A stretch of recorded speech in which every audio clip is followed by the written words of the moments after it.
Hello good morning everybody. હવે ગઈકાલે જે પ્રોસેસ પૂર્ણ કરી એની અંદર મેં ઓવરવ્યૂ આપ્યો કે અર્ધીકરણ આવી રીતે કરીશું, અને અર્ધીકરણની માત્ર જનનકોષના નિર્માણ એટલે કે શુક્રકોષ અને અંડકોષના નિર્માણ માટે જ થાય. પણ ડિયર એવું વિચારો કે એ તો બધા 23 રંગસૂત્રવાળા છે, સમજો, માત્ર 23.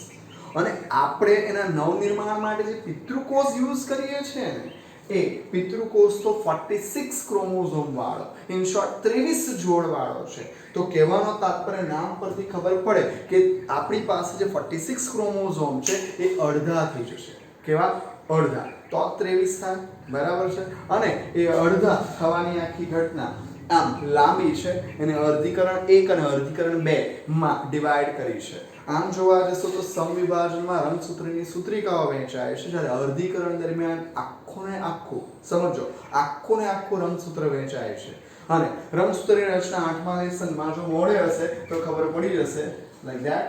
આને કહેવામાં આવશે બે એકલ સૂત્ર અને એને સાંકળતું સેન્ટ્રોમેર. આ થઈ ગયું તમારું હોલ ક્રોમોઝોમ. સમવિભાજનમાં આ સૂત્રિકા અને આ સૂત્રિકા છૂટી પડીને અલગ થઈ જાય. વી હેવ 46 ક્રોમોઝોમ, એટલે આપણી પાસે એક કોષની અંદર 46 સૂત્રિકાઓ આવતી હતી અને બીજા કોષની અંદર પણ 46 સૂત્રિકાઓ આવતી હતી. પણ એ અધૂરું હતું. એ મલ્ટિપ્લિકેશનની પ્રોસેસ પૂરી કરીને ખૂટતી જે સ્ટ્રેન્ડ છે એને બનાવી લે છે, અને પછી નવા સેલ ડિવિઝન માટે તૈયાર થાય, પણ એણે વચ્ચે આંતરાવસ્થા પસાર કરવી પડે. You know very well.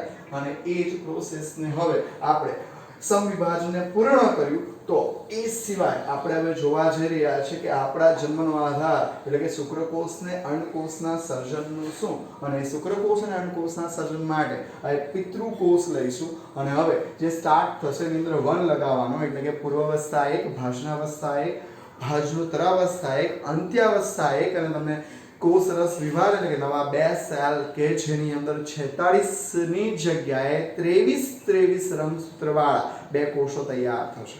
અને પછી એ સેકન્ડ સ્ટેજમાં પ્રવેશને કહેવામાં આવશે અર્ધીકરણ 2, અને હેડિંગ બદલાશે. સેમ પૂર્વાવસ્થા 1 ની જગ્યાએ રહેશે પૂર્વાવસ્થા 2, ભાજનાવસ્થા 2, ભાજનોત્તરાવસ્થા 2, અને છેલ્લે અંત્યાવસ્થા 2. અને આ રીતે જોવા જઈએ તો આપણી પાસે એક પિતૃકોષમાંથી આ બોર્ડ પર અહીં આપણે કેટલા સેલ તૈયાર કરીશું? 4. અને આ કહેવાશે તમારું અર્ધીકરણ. હું એક વસ્તુ બાકી રાખીશ, અને એ છે પૂર્વાવસ્થા 1 ની 5 પેટા અવસ્થા. અને એની અંદર લેપ્ટોટીન, ઝાયગોટીન, પેક્ટિટીન, ડિપ્લોટીન અને ડાયકાઇનેસિસ. ઓકે. અને એની સાથે રહેશે છેલ્લો ટોપિક અર્ધીકરણ અને સમભાજન, એટલે કે સમસૂત્રી ભાજન અને અર્ધસૂત્રી ભાજનનો તફાવત. ત્યારબાદ તમારું ચેપ્ટર પૂર્ણ થશે. સ્ટાર્ટ કરીએ છીએ કે આ તમારો નોર્મલ પિતૃકોષ તમને ખ્યાલ જ છે. અને હવે અચાનક હું આની અંદર એક ટર્મ્સ એડ કરી દઈશ, અને આ કહેવાશે પૂર્વાવસ્થા 1. શું બને તો કે સર એ તો આવડે છે અમને. તો કે આની અંદર રંગસૂત્ર જે છે એ લગભગ મેં કીધું છે કે આપણે પેન યુઝ કરીશું. યુ કેન અન્ડરસ્ટેન્ડ વેરી વેલ. આ તમારી 1 નંબરનું ક્રોમોઝોમ. હવે જોજો, એ લોકો એકદમ કમ્પ્લીટ જોડીમાં નથી, મેં યહાં તું વહાં એ સિચ્યુએશનમાં અરેન્જ થયેલા છે. આ બીજા નંબરનું, આ બ્લુ એ ત્રીજી જોડી ગણીશું, અને છેવટની લાલ એને હું લૈંગિક જોડ ગણીશ. અને લૈંગિક જોડ એટલે હું મારું ઉદાહરણ આપીશ તો એની અંદર છેલ્લી જોડ એ X અને બીજું હશે Y. Is it clear? જાણી જોઈને મેં ક્રોમોઝોમ નથી દર્શાવ્યા, XY લખ્યું છે જેથી તમને એનો ખ્યાલ આવે. પૂર્વાવસ્થા 1 ની શરૂઆતમાં જે પેટર્ન છે તે પ્રમાણે તારા કેન્દ્ર પરસ્પર વિરુદ્ધ ધ્રુવો તરફ જવાની શરૂઆત કરે. એ પરસ્પર વિરુદ્ધ ધ્રુવોની ગતિની સાથે એની અંદર દ્વિધ્રુવીયતાના નિર્માણની શરૂઆત થાય. હજુ નવું જોવા જેવું કે તમને આવડે, અહીં કોષ કેન્દ્ર પટલ ધીમે ધીમે ધીમે ધીમે ધીમે શું થઈ જાય? વિઘટિત થઈ જાય. અહીં હાજર હોય એવી કાઢી નાખવાનું છું, પણ તમને ખ્યાલ છે કે કોષ કેન્દ્રિકા પણ ધીમે ધીમે અદૃશ્ય થઈ જશે. અને હવે પૂર્વાવસ્થા 1 ની 5 પેટાવસ્થાને આપણે હાલ નથી ગણતા, પણ એ પૂર્વાવસ્થા 1 ની 5 પેટાવસ્થા પતી ગઈ છે. અને હવે આપણે આગળ ખસીએ, એટલે કે પૂર્વાવસ્થા 1 પછી આવશે ભાજનાવસ્થા 1. You understand that? અને ભાજનાવસ્થા 1 માટે તમારે એક માઇન્ડ સેટ કરી રાખવાનો છે કે આની અંદર કમ્પ્લીટ જોડીઓ ઉલ્લેખ કરવો પડશે. જોડીઓ એટલે તો કે સમજાત રંગસૂત્રની જોડીઓ આપણે બોલીએ છીએ 23 જોડ. એટલે એ જોડની અંદર મારી અંદર 23 રંગસૂત્ર મારા ફાધર તરફના છે, 23 રંગસૂત્ર મારા મધર તરફના છે અને મારા જન્મ માટે એ બધાનું ફ્યુઝન થયું અને 46 ક્રોમોઝોમ તૈયાર થયા. તમારી અંદર પણ સેમ. હવે એ ચોક્કસ પ્રકારના ક્રોમોઝોમ જે છે એની જોડીઓ બનશે અને આપણી પાસે કેટલા, તો કે તમને ખ્યાલ જ છે 1 થી 23 જોડ અથવા કહીએ તો 1 થી યુ નો ધેટ 46 સિંગલ ગણીએ તો. પણ આપણે જોડની વાત કરીએ તો હજુ એક 8મા લેસનનો છેલ્લો પોઈન્ટ યાદ આવી જાય અને તે છેલ્લો પોઈન્ટ આ રહ્યો કે આપણી પાસે જે ક્રોમોઝોમ છે, ક્રોમોઝોમ ડિયર એક સરખા નથી.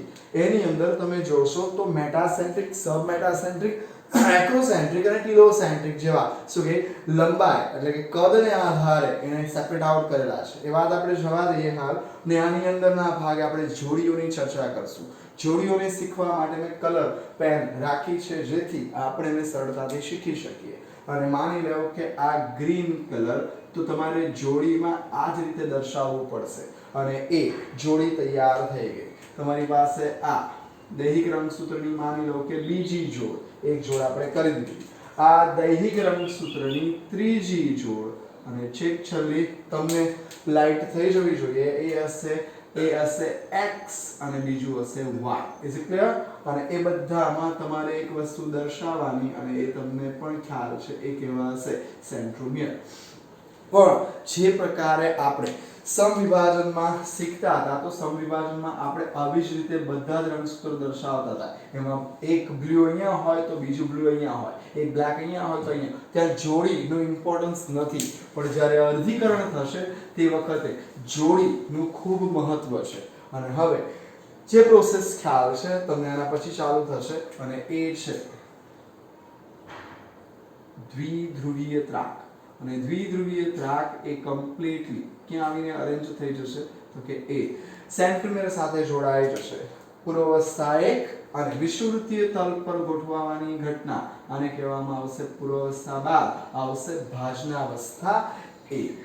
અને નાવ મૂવ અને પછી આવશે એને કહેવામાં આવશે ભાજનોત્તર અવસ્થા 1 અને છેક છેલ્લે અંત્યાવસ્થા. ઓકે. અને હવે આપણે આના પછીની પ્રોસેસ માઇન્ડમાં તો આવી જ ગયું હશે. દ્વિધ્રુવીય ત્રાક ધીમે ધીમે સંકોચન અનુભવવાને કારણે શું થાય, તો કે સંકોચન અનુભવવાને કારણે આ બધા જે પણ છે એને પરસ્પર વિરુદ્ધ ધ્રુવો તરફ ખેંચી જશે. એટલે તમારી પાસે જે ક્રોમોઝોમ છે એ ક્રોમોઝોમ પોતાની જે ઓરિજિનલ જગ્યા એટલે કે વિષુવવૃત્ત પર હતા ત્યાંથી પોતાની જગ્યાને છોડી દે છે અથવા તો એ લોકો પોતે શું કે દ્વિધ્રુવીય ત્રાકની મોમેન્ટને કારણે ખેંચાઈ જાય છે અને એ શું થશે, અહીં અને આ રીતે એ છૂટા પડી જશે. You can understand very well. So અહીં તમે જોશો કે આ દ્વિધ્રુવીય ત્રાકના સંકોચનને કારણે બનતી આ ઘટના આ દેખાશે તમને. ઓકે. અને હવે તમારી પાસે પૂર્વાવસ્થા 1, ભાજનાવસ્થા 1, ભાજનોત્તર અવસ્થા 1 અને લાસ્ટ વન એને કહેવામાં આવશે અંત્યાવસ્થા. અને અંત્યાવસ્થામાં પણ તમારી પાસે છે આન્સર રેડી. અને આ જે સેલ છે, આ સેલ એની અંદર જે સમવિભાજન ભણ્યા છો એને કારણે જે માઇન્ડ એકદમ રેડી છે કે આની અંદર શું બનશે, તો કે આની અંદર કમ્પ્લીટલી નવા કોષ કેન્દ્ર પટલ નું સર્જન થશે. કોષ કેન્દ્રિકા સર્જન પામશે. એની પાસે આ તારા કેન્દ્રની હાજરી રહેશે. અંદરના ભાગે તમે એઝ યુઝ્યુઅલ ક્રોમોઝોમ બતાવી શકશો. આ તમારા દૈહિક રંગસૂત્ર ગ્રીન, બ્લેક, બ્લુ અને એક જાણી જોઈને જેથી સમજ માટે આ લીધું છે અને એ છે લૈંગિક રંગસૂત્ર.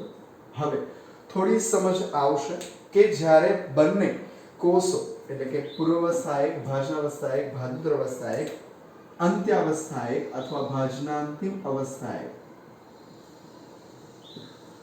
અને હવે છેવટે હું અહીં બે નવા સેલ તૈયાર કરીશ. અહીંયા જ બતાવી દઉં, કોષરસ પટલનું ઉપસંકોચન શરૂ થશે અને ઉપસંકોચનના પરિણામ સ્વરૂપ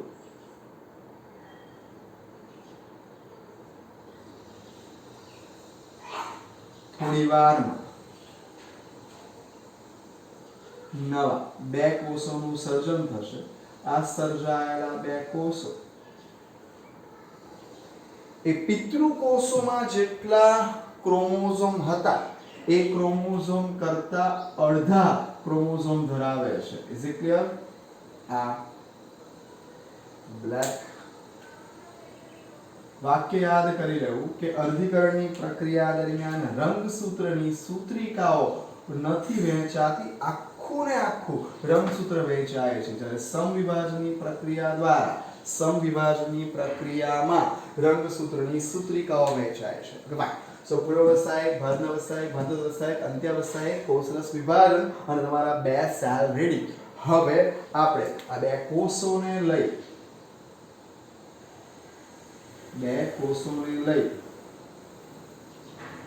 બીજી એક પ્રક્રિયા શરૂ કરવાના અને એ પણ તમને ખ્યાલ તરત આવી જશે.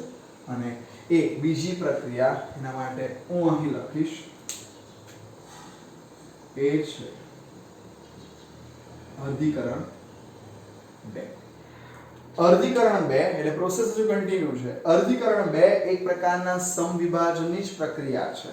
હવે જો શું થશે તે તો તમને ખબર છે કે એક પિતૃ કોષમાંથી નવા 4 કોષો તૈયાર થશે, પણ જેની અંદર પિતૃ કોષોમાં હોય એના કરતા રંગસૂત્રની સંખ્યા અડધી થઈ જશે. You can see over here, અહીં જે તમારી પાસે કેટલા છે 2 2 4 2 6 2 8 અને અહીં કેટલા થઈ ગયા તો કે એની અંદરથી અડધા એટલે કે 4 4 થઈ ગયા. એટલે મેઇન સ્ટેપ તો આ જ છે. અહીં દ્વિકીય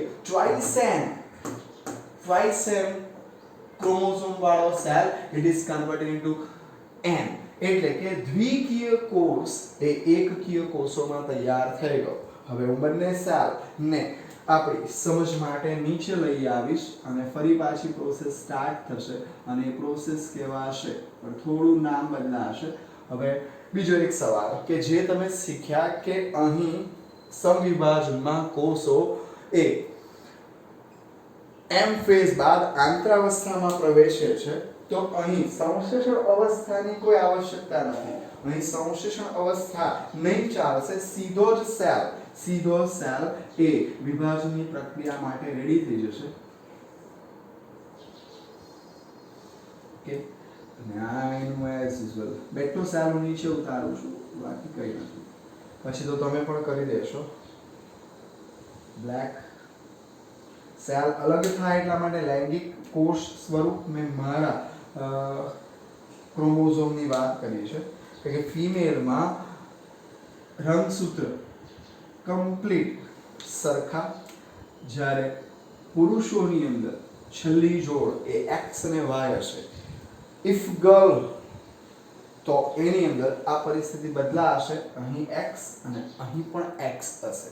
અર્ધીકરણ દરમિયાન એ છૂટા પડી જાય. એટલે હવે જે શુક્રકોષો બનવાના એ તમે કદાચ માઇન્ડ કરશો, આપણે સ્ટાર્ટ કરીએ છીએ એટલે તમને ખ્યાલ આવશે. અને અહીં હવે જે આવવાનું નામ અલગ લાઈ, પૂર્વાવસ્થા 2 અને જે તમને ખ્યાલ છે તે પ્રમાણે અહીં પણ જે હતું તારા કેન્દ્ર એ સ્વયંજન પામી અને પરસ્પર વિરુદ્ધ ધ્રુવો તરફ ગતિ કરશે. ઓકે, આપણે હવે એક સેલને પહેલા કન્ટિન્યુ કરીએ અને થોડી વાર માટે રાખીએ, પછી એને પણ લઈ લઈશું. ઓકે, સો પૂર્વાવસ્થા 2 શું થશે તો કે આ રહ્યું. અહીં સર્જાયેલા કોષ કેન્દ્ર પટલનું શું થશે? કોષ કેન્દ્ર પટલનું વિખંડન થશે. કોષ કેન્દ્ર પટલ વિઘટિત થશે અને અહીં જે રંગસૂત્ર છે એ રંગસૂત્ર તો પોતાની લંબ ધરીએ છે જ, હવે ખાલી એનું આગળની પ્રોસેસ તરફ જવાનું છે. પૂર્વાવસ્થા 1 પછી આવશે કઈ તો કે સર ભાજનાવસ્થા 1, અને ભાજનાવસ્થા 1 માટે તમારી પાસે જે કોન્સેપ્ટ છે તે પ્રમાણે આ અને અહીં રહેલા ક્રોમોઝોમ એ ચોક્કસ રીતે ક્યાં ગોઠવાઈ જશે તો કે વિષુવવૃત્તીય તલ પર આવીને ગોઠવાઈ જશે અને આ તમારી પાસે કમ્પ્લીટ માહિતી આવવાની અહીં x વાળો ઘટક છે એટલે એ અહીં આ રીતે દર્શાવશું અને હવે જે પૂર્વાવસ્થા એક પછીની ઘટના આને કહેવામાં આવશે ભાજના અવસ્થા એક અને આપણે લખી દઈએ સોરી પૂર્વાવસ્થા બે એ જ રીતે આ કહેવાશે ભાજના અવસ્થા બે હવે નેક્સ્ટ આના પછી તો કે સર ખ્યાલ અને પૂર્વાવસ્થા બે ભાજના અવસ્થા બે ભાજનોત્તર અવસ્થા બે અને એની અંદર તમે જોશો તો ફરી પાછું દ્વિધ્રુવીય ત્રાકના સંકોચનને કારણે આ જે ક્રોમોઝોમ જે છે એ ક્રોમોઝોમની શું છૂટી પડી જશે સૂત્રિકાઓ છૂટી પડી જશે અને હવે તમે ઓબ્ઝર્વ કરી શકશો તો આ એક સૂત્રિકા આ બીજી સૂત્રિકા અમારી પાસે next colour that is blue okay then next it is the green આ પણ ગ્રીન છેલ્લે આ x ની એક સૂત્રિકા આ બીજી સૂત્રિકા એમણે પોતાના શું લઈ રાખ્યા છે તો કે સર એ લોકો પાસે આ વસ્તુ જોવાની મળે છે અને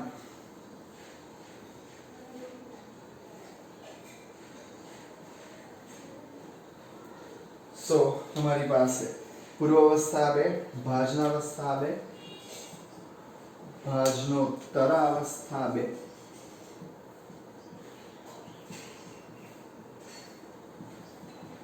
અને છેવટે હવે આવશે અને એ છે અંત્યાવસ્થા અને અંત્યાવસ્થામાં આપણી પાસે પૂરતી માહિતી છે અને પૂરતી માહિતીમાં we know that કે નવા કોષ કેન્દ્રો કહીએ તો પણ ચાલે નું નિર્માણ થશે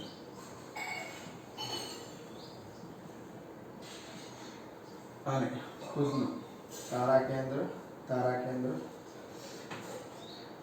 આ સૂત્રિકા blue green last one that is x અને છેવટે રાઈટ ડાઉન પૂર્વાવસ્થા બે ભાજનાવસ્થા બે ભાજનોત્તર અવસ્થા બે અંત્યાવસ્થા બે અને હવે લાસ્ટ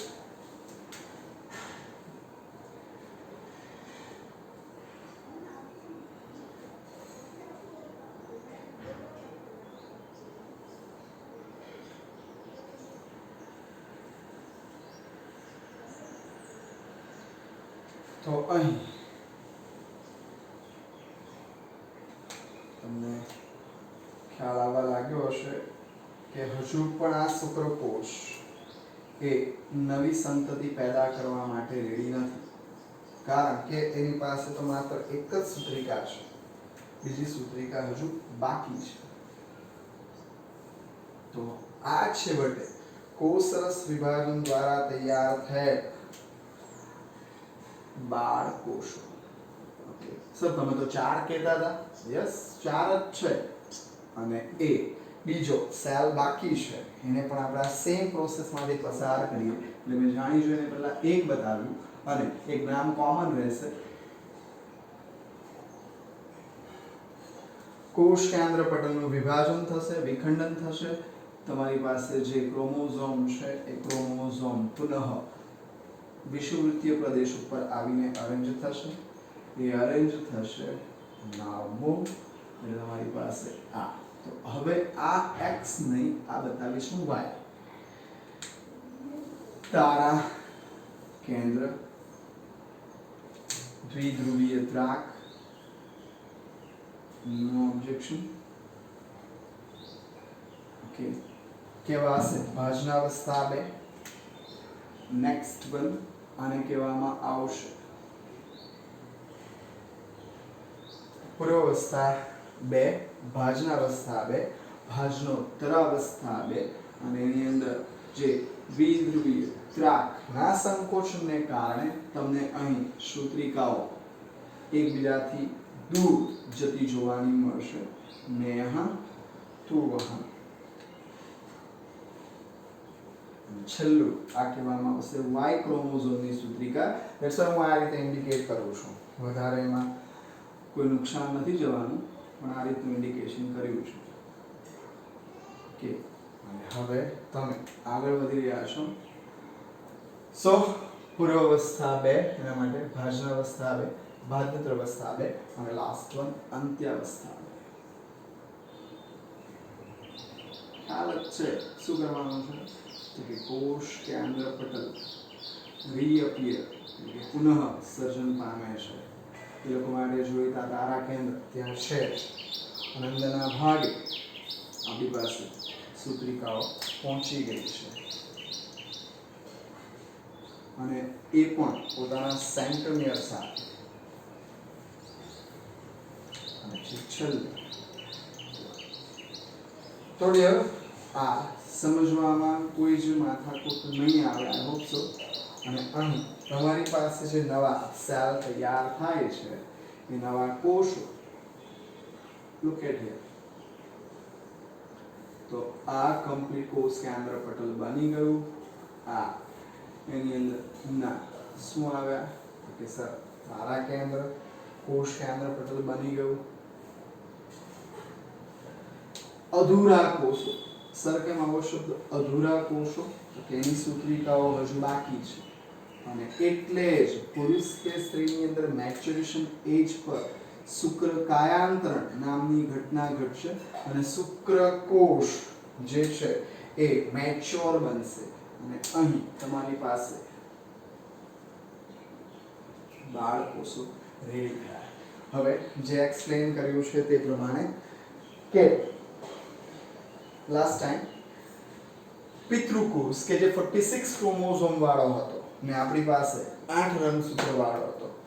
કમ્પ્લીટ ભાજનાવસ્થા 1, ભાજનોત્તરાવસ્થા 1, અંત્યાવસ્થા 1 અને નવા 2 સેલ તૈયાર થયા કે જેમાં પિતૃકોષો કરતા સંખ્યા અડધી હતી. શું કહેવાય? અને કેટલા 4 વાળા 2 સેલ તૈયાર થયા. હજુ બાકી છે. તો અર્ધીકરણ 2 ચાલુ થશે. એના માટે એવું કીધું છે કે અર્ધીકરણ 2 એક પ્રકારનું સમવિભાજન છે. અહીં આંતરાવસ્થા જેવી મલ્ટિપ્લિકેશનની ઘટનાઓ ઘટતી નથી અને અહીં સ્ટાર્ટ થાય છે પૂર્વાવસ્થા 2. એટલે કમ્પ્લીટ સેલ ડિસ્ટ્રોય થશે. કોષ કેન્દ્ર પટલ એની અંદર રહેલા તારા કેન્દ્ર, એ તારા કેન્દ્ર પણ પોતાની શું કે સ્થાન પ્રાપ્ત કરી લેશે અને મલ્ટીપ્લાય થઈ અને પરસ્પર વિરુદ્ધ ધ્રુવો તરફ જશે.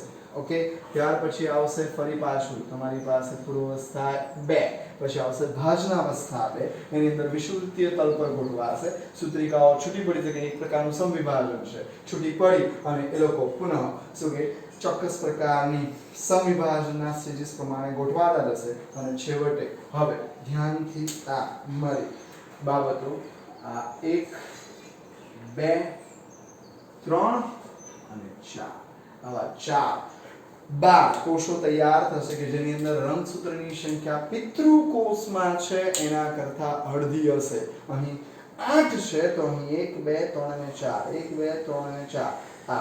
એટલે પેલો જે સેલ હતો એમાં નિયમ પ્રમાણે 1 માંથી 2, નિયમ પ્રમાણે 1 માંથી 2. આખી પ્રોસેસ દરમિયાન કેટલા થયા? 1 માંથી 4. અને આવી જ રીતે મનુષ્યની અંદર જે શુક્રકોષના ઉત્પાદન માટે શુક્રપિંડની અંદર શુક્રોત્પાદક નલિકાઓના આ 46 ક્રોમોઝોમ વાળા કોષો એ આ જ પ્રોસેસમાંથી પસાર થાય અને કરોડો શુક્રકોષોનું ઉત્પાદન કરે. ફિમેલની અંદર મનુષ્યની અંદર એક લિમિટેશન છે કારણ કે એની અંદર ફિમેલ એવરી મંથ એક જ ઓવમનું પ્રોડક્શન કરે છે. જ્યારે અન્ય પ્રાણી જેમ કે ડુક્કર, કૂતરા, બિલાડા આવા જે અમુક આહાર શૃંખલાના અગત્યના સજીવો એ લોકો એક કરતા વધારે બાળને જન્મ આપે છે. મનુષ્યમાં પણ કેટલીક વાર હોર્મોન્સ ઇરેગ્યુલેશનને કારણે એક સાથે 2 અંડકોષ પેદા થાય અને એ બંને અંડકોષ જો ફલિત થઈ જાય તો જોડિયા અથવા આપણે કે ટ્વિન્સ બાળકો આવવાની સંભાવના છે. તો એની અંદર હવે થોડું સમજાવી દઈએ કે બેબી બોય અને બેબી ગર્લનું રહસ્ય શું. તો કે અહીંયા જોવા જાવ તો મારી વાત કરું તો મારી અંદર છેલ્લી જોડ એટલે મારા જ્યારે અધિકરણની પ્રોસેસ ચાલશે ત્યારે અડધા શુક્રકોષ X વાળા તૈયાર થશે અને અડધા શુક્રકોષ Y વાળા તૈયાર થશે. સપોઝ માની લો કે આ ફિમેલ છે તો આ XX અહીંયા જેટલા પણ બનશે તે બધા X વાળા જ બનશે. એટલે અહીં તમે જો તો આ બધા સમયુગ્મ. અને હવે જોવા જો કે મેલ તરફથી જો Y રંગસૂત્રવાળા શુક્રકોષ વડે ફલન થાય તો છેલ્લી જોડ ફિમેલ તરફથી X અને મેલ તરફથી Y એટલે કે XY અને A બાળક અવતરશે બેબી બોય. અને જો X વાળા શુક્રકોષ વડે ફલન થાય તો ફિમેલ પાસે તો એઝ યુઝ્યુઅલ X છે જ, મેલ તરફથી શુક્રકોષ દ્વારા મળ્યો X અને છેલ્લી જોડ બની XX એટલે એ તૈયાર થશે બેબી ગર્લ. એટલે આ ચોક્કસ પ્રકારની અર્ધીકરણની પ્રક્રિયા દ્વારા તમે જન્યુઓના નિર્માણ અને લિંગ નિશ્ચયને પણ સમજી શકો. લિંગ એટલે કે જાતિ, મેલ અવતરનાર બાળક બેબી બોય હશે કે બેબી ગર્લ એ વસ્તુને તમે સમજી શકો. અને આવતીકાલે પૂર્વાવસ્થાની 5 પેટાવસ્થા બાકી છે અને તફાવત એ લઈ લઈશું.